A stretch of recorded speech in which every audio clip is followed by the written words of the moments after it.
Mala-Ipsa-Nova is a patriot. I've known him for 30 years. We were in combat together.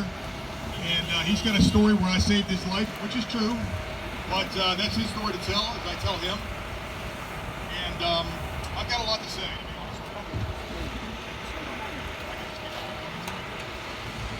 So as far as what we've been through as a country, let alone a state, we've had a chaotic 2020 general election last year, which very much warrants a forensic investigation or an audit. You had the primary that we just had where you couldn't even read the barcodes on the ballot for the Republican Party only. How does that happen? How does that happen? By design. You have the border security, which continues to be a problem, but I don't think we've ever seen it this bad. You know, we as a country, we welcome good people into this country, but the right way. Just the way our forefathers have come to this country, we need that welcome the same. But we cannot let every stray dog into this country. Because I promise you, they're not God-loving people. Amen. They are here, they're coming home. They have cells in this country right now, and I can tell you, for a fact, they're coming home, they're organizing, and they're going to put strategies together to hurt us. So we need to vet these people coming across the border. I spent 25 years in the Army. I've got a combat tour under me. I've got an air medal for valor. I spent 10 years in the federal service as a director, GS-15 level. And before I took the job with Doug Mastriano, which he asked me to take it for him, I said, Doug, are you the same guy I knew 30 years ago? And he assured me he was. And he is. And he asked me, he said, Tony, listen, before you take this job and show up to the office on 7 June, I want you to travel out to Arizona with me. And I want you to take your expertise and I want you to tell me, can we do a forensic audit here in Pennsylvania? So I did. Wasn't even on the books in Pennsylvania for Senate. I went out there and I traveled with he and a couple, Senator Chris Dush, which I'll get to his name here shortly, and a few other people. I met with Trump's team. And we looked exactly what was going on in Arizona, how they were conducting the forensic audit. The teams they had in place, the security they had in place, the way they were traveling the ballots back and forth, which is a chain of custody process, the way they were actually analyzing the ballots, analyzing the machines, the cybersecurity, all of those things. I looked at my boss and I said, Doug, we can do this, but we need to actually put a project together. I feel comfortable we can do this, but the way we do it has to be holy. The way we do this has to absolutely measure everything we do, and we can't leave any rock unturned. We have to absolutely make sure this process works, and whatever doesn't work, we update the legislation to make sure it does work in the future for our children, for our election processes. So I came back and I put together a project plan for the forensic investigation. Now the reason we call it an investigation here, and they call it a forensic audit out in Arizona, I went ahead and we had an attorney that we went ahead and brought on very soon. His name was Bruce Marks. And Bruce Marks was Donald Trump's attorney back in 2016 to help him out with some things. He was our attorney. He was pro bono the whole time. He said, Tony, you have more authority if you call it an investigation because that's what the legislative branch of the Senate does. They investigate. They don't audit. So, to keep the process holy, we called it an investigation. I went ahead and scoped out the project and put a schedule together. I went ahead and put a funding strategy together. A funding strategy that would have cost all of you very little. Matter of fact, it wouldn't have cost you anything in Fayette County. But 3 counties identified were Tioga, York, and Philadelphia. 2 red, 1 blue. We know where the gold's at. It's Philadelphia, right? And that's where the gold's at. But as far as the funding goes, I went ahead and reached out to the donors, the 501c4s, and I asked them for money, and I got it. I had commitment, well over $6 million to pay for the investigation. It would have cost those taxpayers per county 13 cents per resident. I had Bruce Marks as my attorney, and I know contracting. I know project management. I went ahead and said, you know what? Let's not fix what's not broken. Let's get cyber ninjas out here. Don't like the name, I got it. They could have picked a better name. But they are good at what they do. Doug Logan, I just talked to him last night. Doug Logan's the guy that's on the news. He's out there in Arizona doing the forensic audit, and they are kicking over the rocks, and they will deliver information next week. The reason that they haven't delivered up until this point is because they want to make sure that everything absolutely makes sense. It's all data. So after they make sure this is all sense, they want to make sure that they have the correct referral process in place to give it to the AG so they can do criminal investigations at that point. But I don't want to get too far ahead of myself. I had Bruce Marks, I had Cyber Ninjas, and I had the funding. What I never had was Senate support. The Senate caucus, the Republicans, the people we're supposed to trust the most, they weren't on our side.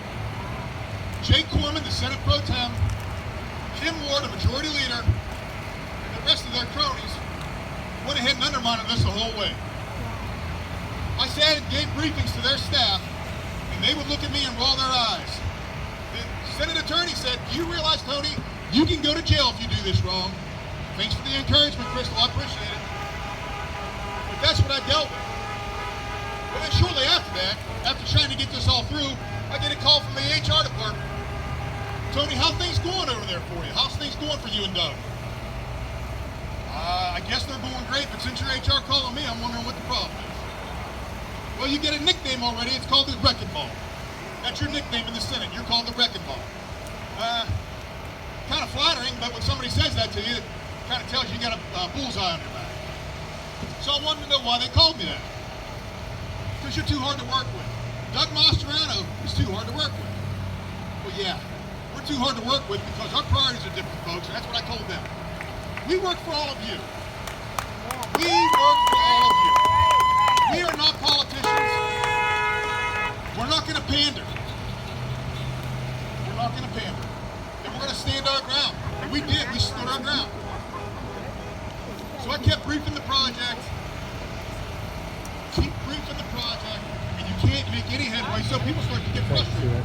So what I started to do was, I said, maybe I'll start looking at a different way of doing business. Maybe I can take this in a phased approach. Maybe I can kind of scale it down a little bit. Make it a little easier for these people to understand, which is a shame. They're supposed to be in these positions because they have some intellect, some education. People that can work the system and get done what we need them to get done, but I can tell you it's a little different story. So, President Trump started to get a little frustrated with us. And my boss, Doug, said, "Tony, do you mind briefing the status of the project to the president?" I said, "Sure, get him on the phone, Doug, I'll do it." So we had a three-way phone call about 5 weeks ago. Donald Trump, I had to brief him one-on-one, and I gave him the status of the project. Status is, boss. Status is, Mr. Trump, President, we're doing everything we can, but we are being stonewalled every step of the way. They will not let us get this done. Well, what do you want me to do, Tony? I want you to be aware right now, sir, because there's nothing I think you should do at this point. We need to fight through this. Well, first thing we did is we went ahead and I went ahead and pulled my guys together, my staff, and I said, "Listen, we need to get the people on our side immediately." And I'm not talking about just the 33rd District over there in Harrisburg and Chambersburg. God bless them. We need to pull the grassroots together. We need to do a bottom-up, top-down approach. What does that mean? It means that we need to get the grassroots together and get them informed so that they can enable us to protect Doug Mastriano, the man that's trying to do everything right. The man that can recite every verse of that Bible by heart. He doesn't need the good book in front of him, I promise you. The man lives by the law of God. He really does. And he's made me and my office a lot closer because of it. So praise Jesus to that. So I went ahead and pulled all the grassroots together. Audit the Vote PA. You have Jeannie Humbert and his bunch up in the mountains. You have Free PA. You have a bunch of folks that are coming together to support us. I said, "Doug, let's get the grassroots together. Let's go ahead and get Trump's folks together too now." So I do talk to Trump's folks. At least I talk to them every day. And we had them ready and poised to go. I told Doug, I said, "Doug, we can't make it anywhere with the Senate Pro Tem and his majority. The caucus will not let us do this, and I'll tell you why. You're getting to be too powerful, Doug. You're getting to be too powerful. And oh, we didn't know then what we know now. Guess what else? Jake the Snake Corman, and I mean a snake. Jake the Snake Corman is going to run for governor." Well, there you go. Now you know why he don't want Doug Mastriano to take this over. He's He sure don't want a chief of staff. Let me tell you about the chief of staff in the building. Most of them, I wouldn't have a job for me. I wouldn't have them do a job for me. I'm not putting them down, I'm speaking to a fact. So the fact of the matter is, they wondered why I was there anyways. You know, what brings you here? Were you hired to be a project manager? That was one thing I heard. Were you hired to be a wrecking ball to destroy this Senate Pro Temp office? I wasn't then, but I kind of am now. I do have a grudge to carry, I promise you that, for all of you, what they did to this office. And we're not afraid. None of us have to be afraid, and none of us can be afraid if we want our freedoms back. So, we go ahead, and I told Doug, I said, Doug, we can't get anything with this. Trump's putting a lot of pressure on us. The grassroots are putting an enormous amount of pressure on us. We're going to have to take it to them. Well, we did. The morning of the 20th of August, we went ahead, Doug went ahead and had a radio interview, and he called the Senate leadership out. He had no choice. I promise you, we worked as hard as we could to get the audit done. We couldn't do it with them. Why? Because they control the money, they control the contracts, and oh, by the way, they wouldn't let us have Bruce Marks. But do you know why they wouldn't let us have Bruce Marks? Because he was too close to Trump. You wouldn't believe the way they talked about Donald Trump up in that Senate building. The guy's an a-hole. The man's no good. That's the Republicans that are voted in up there right now. That's what they say. Rhino. So I'm going to tell you something. They aren't who they think you are. They are not who you think they are. So we went to war with them. On the 21st, I get an email from my HR saying, Tony, you and your staff have been removed from Senator Doug Mastriano. You are no longer his chief of staff. Your executive director for legislation is no longer under him. Your legislative assistant, your secretary, and my special projects person, Doug Zubeck, who's from West Lyson-Ring. Wonderful man, been around for 35 years. Well, I told Doug, I said, Doug, you got to take the job, man. You got to go down there. You're close to retiring. Take the job, brother. I know you're loyal to the cause. You're loyal to the people. You're loyal to the office. You're loyal to me, and you're loyal to Doug. Take the job, brother. I looked at the two young men who never had jobs before in their life, and I said, you can't give up your living right now. You got to stay where you're at. Give them the job that they're giving you right now, but move on. You know what I did, right? I went home. I went home to 146 Mulberry. And I said, you want me to come back to work, you're going to have me as a chief of staff. But unless I'm a chief of staff, I'm not coming back. I was hired to be Doug Mastriano's chief of staff. I am not going to be one of your whipping boys. And you're not going to parade me around the Senate as an example of, if you get out of line, this is what could happen to you. 25 years in the Army combat tour, negative. It's not happening. It's not happening in my world. So why am I talking? Why am I out here? Because I am carrying a grudge. For the right reason. It's all the truth. If you want to know who to vote for, you follow the money. Who's giving money to who? And I can promise you, if you go ahead and get on the internet, look up the grassroots organizations, you've got Audit the Vote, look them up. They'll show you the money trail. They'll show you where Johnson & Johnson and Pfizer and Moderna and the teachers unions are giving to Wolf and Shapiro. They're also giving to the Republicans too. Nice little marriage, isn't it? That's why we can't get anything done in that Senate. That's why you will not get anything done in that Senate. So where are we at with the audit? So Corman gave it to his boy, Chris Dush. He's a senator out in Tioga. He's Mr. Investigation, just ask him. He's Mr. Security guy from the Air Force, just ask him. God bless our military. God bless our first responders and our healthcare professionals.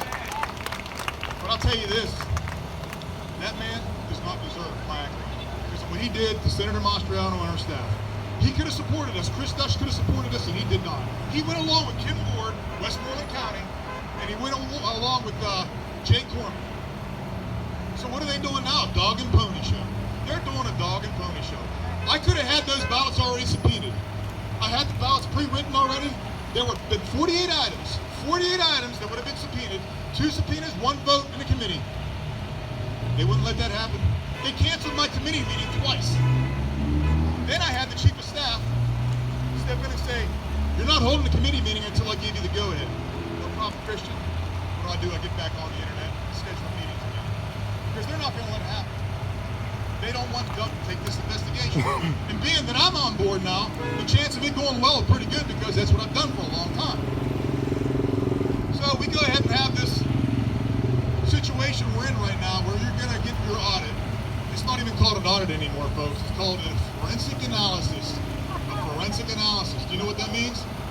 They're going to choke this thing out in the courts. They're going to choke this thing out during the committee meetings. And they're going to put on a big old show. And it's going to run through the 2020 or the 2021 general. I promise you it will.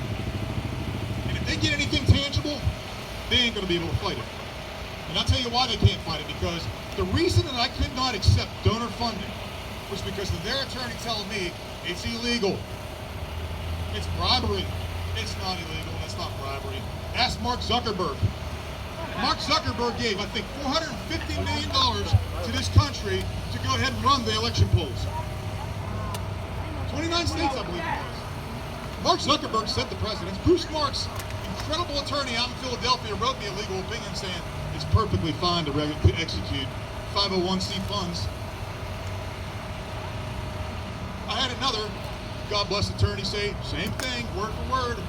But the attorney that said it's bribery, you can't use it, is the same attorney advising them right now on the audit. What do you think your results are going to look like? None. None. Then I like to say, we've got to start taking this on our own. We've got to stand strong. We've got to vote the right people in. Well, what's the mechanism for voting people back in? The election process. Until we fix it, we got a problem, folks. So how do you address these things? You put pressure on the people that were voted in. Pat Stefano. Pat Stefano, right? One more time. You know what Pat Stefano's done for my office? Nothing. Nothing. I got he and the rest of the senators up in that building. If they get calls from their constituents, or they get emails, and I've got a couple emails on my computer, asking, why did you strip Mastriano away from the election audit? Why did you take his staff away from him? What's Pat Stefano say? What's Mary Esquivelli say? What's the rest of them say? Well, Doug wasn't getting it done. Yeah, we weren't getting it done because you wouldn't let us, because Doug was too powerful. And then, you know what else they say? That we never took the staff away. We never took the staff away. I'm at home every day with my wife now because they never took the staff. I had a wonderful team under me. I had a wonderful team under me in Harrisburg and in Chambersburg and in Gettysburg, but they took them away from me. I'm going to tell you something. That office broke down in a lot of emotion when this all happened, but they got to be tough. They have to be tough just like all of you have to be tough. We have to start somewhere here, folks. We have to take this back. You can't be afraid anymore. You can't be gentle with your approach. You can't be cautious about what you say. Be professional.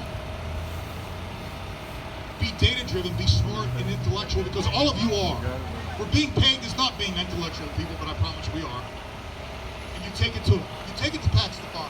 You take it to the rest of them. You make your calls, you have your emails, you show up to new organizations or events like this, which is way too thin, folks. We have to have a lot more people here. You have to put the word out. There's social media. There's emails. There's phone calls. There's bars. There's VFWs. There's the AMVETs. You have the teachers that still stay in contact with one another, Mr. Bowers. God bless you for everything you did for us. You know, the fact of the matter is you have to spread the word. It has to be contagious. We can do this. We were so close in the Senate to upset their apple cart. But we couldn't get it done. We have to get this done. So you want to know who's working for who? Follow the money. Find out what their campaign finances look like. If they're taking campaign finances from the same people, they're in bed with one another, I promise you. I've learned these things on my own. Okay? And it's we don't have enough to deal with beside the election. So let me get back to that point before I move on. Defrauded, they called it, remember the Democrats, how they called it defrauded? That was because Doug Mastriano was running it. Now that Doug's not on it anymore, you hear crickets from the media. Why? Because it's being controlled. The Democrats and Republicans are working together, talking to John over at the AP News. Keep it quiet, it's going to be fine. We're just going to go ahead and do this. We'll get it over with, boys. That's what's happening. That's what's happening. We didn't, so write it off. Write it off. I'm working with a group right now to take my skills and to do an audit on one of the counties here in Pennsylvania. So that's what I'm doing right now. So if they don't want to do it our way, which is the right way, then we'll take our business elsewhere. Now I'm still on the books in the Senate. Probably after today, I probably won't be, but that's fine.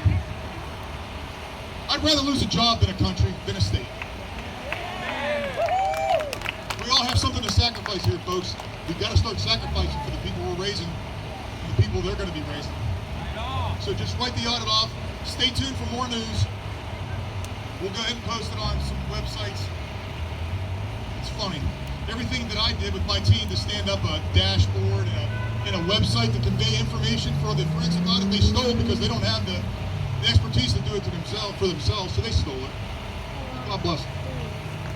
So we got border security we talked about, we got Afghanistan. Let me talk about Afghanistan. I wish people could get past party politics, because the Republican Party you knew ain't there anymore. The Democratic Party that was there before, it's not there anymore. People need to let go of their parties. You need to start voting for what's right. What represents you and your families the best. The legacies. You may not like it, you may not agree with it, but is it what's right for one another as a country? That's the balance we desperately need. If people can't get off their parties because my dad or my parents or my grandparents were Democrats or Republicans, that's not good. That's not good. I got into an argument. I generally never get into arguments with people. I always respect what people have to say. But I get into an argument with a gentleman about Afghanistan. We got out of there. Got a lot of problems over there. But that was the Republicans' fault. Because we left that to them. What am I, like on something serious here? I don't get it. Did we need to get out of Afghanistan? Yes, we did, folks. We couldn't afford it anymore. Did we need to leave a presence over there? Yeah. We left one in Germany. We left one in all the countries. A small presence to help logistically, to help with everything we need to do operationally. But to pick people up at night and move them out under cover of dark, don't make sense. I was in the Army for 25 years. You have an entrance. Part of your battle plan is always entrance and exit criteria. How do you get in? How do you fight it? How do you get out? You don't do what they did. You don't do what they did. Then you have 13 souls, ours, our children, folks, that have died. Again, why? Because it's a crappy planet. Yeah, they were there. You hear it. It's all too often. Well, that's the sacrifice they signed up for. Sorry about the way you feel. But people do feel that way. But they didn't do proper planning. So you got 13 souls lost. That's who we know. You got special operators over there that you don't know anything about that have died. You got the Afghan citizens. They're humans. They're God's children that are suffering. You got people that helped us out that are suffering. Jeff Ashler was supposed to be here today. He was with the State Department. He was on WMBS a couple times already. And he talked about his buddies over there witnessing people standing on top of dead bodies to try and get out. You don't hear about that, do you? Where's the stop? And you had this racial division.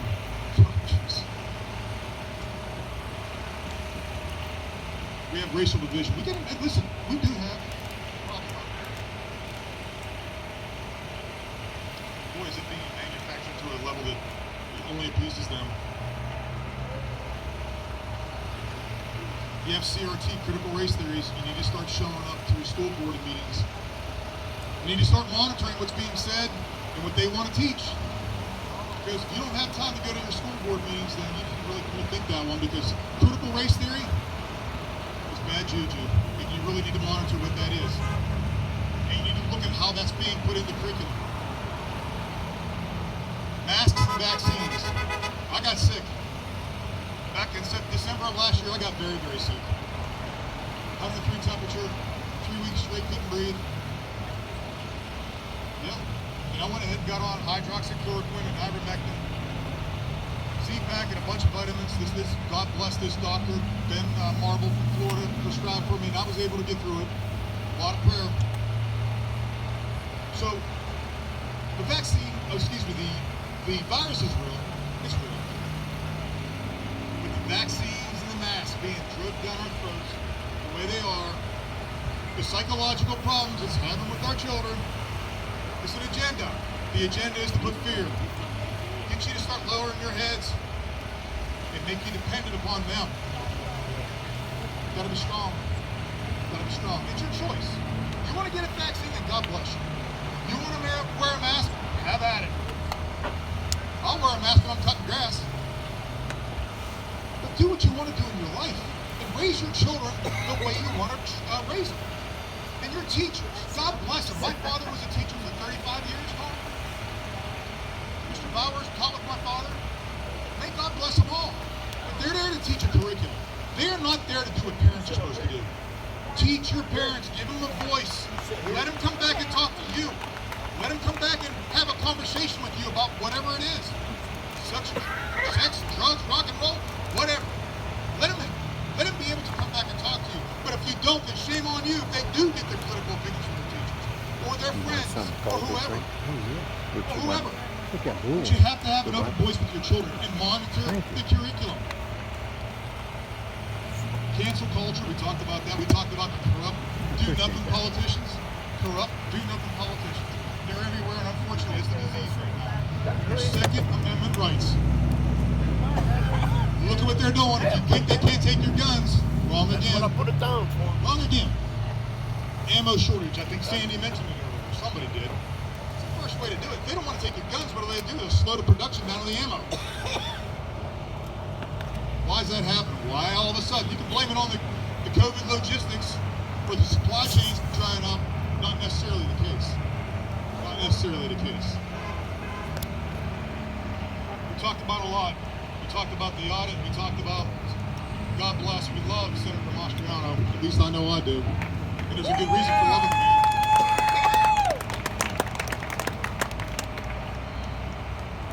Talked about following the money. Make sure I covered everything. You know I talked about it. So in closing, I'll say this. Have dialogue with one another. Encourage as much interaction as you can with other people and sell them on your ideas. Let them know you're not radical. Let them know you're not dumb. Let them know that you're not the people that the media is making you out to be. But you are compassionate, you're warm, you're educated, and you have heart and compassion. Bring them over. Sell your ideas. Sell events like this. You can't have these many people showing up to events. This place should be full. We gotta have it full. Keep God close to your hearts. If you're not praying, learn how to do it. If you're not living by the law of God, you need to learn how to do it. I was told a long time ago, living in Fort Bragg, that you can't trust a man that doesn't fear the law of God. It's pretty true. And the time for accountability and actions right now. I mean, it's right now. Every day that goes by is a precious day. And if we don't do something about this problem that's already snowballing, it's going to get out of control, and you won't have anything to do about it. And this country will not be recognizable anymore. It's there. It's there. We've got to take this back. We've got to take it back peacefully. We have to take it back peacefully. Don't encourage destruction. Don't encourage violence. It's not the way we operate. So, to that I say thank you for having me. Please stand by, watch the news, listen to WMBS. You've got Hillbilly John show, right? You got John Marietta, what a patriot, right? We've got you've got the Dog Tag Club too with Whip and Rob. I'll be on there. You got my Facebook postings. I'll keep everybody up to date on what we're doing with the audit in the other counties. We're looking at that right now as we speak. And we'll make sure that that happens for you to the best of our ability. I'm sure we got attorneys that are going to like that. God bless America. That's the way we're built.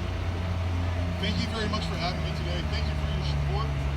Thank you for what you do individually as as patriots, as citizens to this wonderful, wonderful country. And let's take Pennsylvania back, please.